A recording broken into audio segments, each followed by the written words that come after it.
Welcome, Gordon, to our Industry Insights discussion on streamlining the supply chain. How has your supply chain changed over the last few years?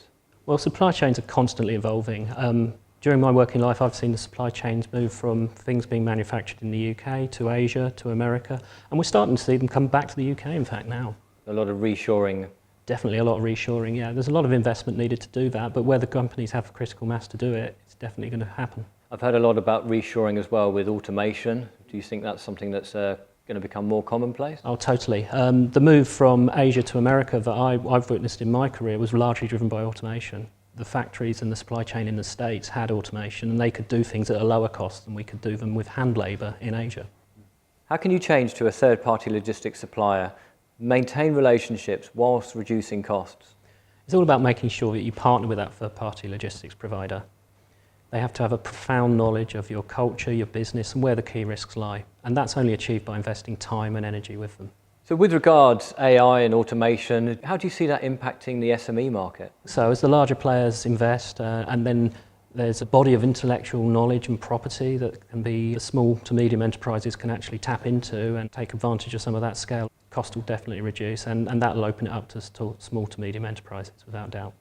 How do you see artificial intelligence impacting procurement overall and the supply chain? Artificial intelligence will help many organisations move from a position where they're very data rich and information poor to provide them with cogent, meaningful information that they can make management decisions upon. So we've got a very interesting stat that's come from our industry insight research, is that more than a quarter of procurement professionals say a lack of understanding is a number one obstacle to adopting blockchain. Would you agree with that?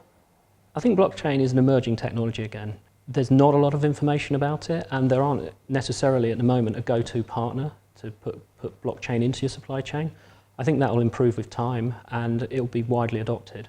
And do you think the benefits of blockchain with regards to track and trace help to be implemented further? Absolutely. I mean, track and trace has some real barriers to entry. It can be really costly to put in place.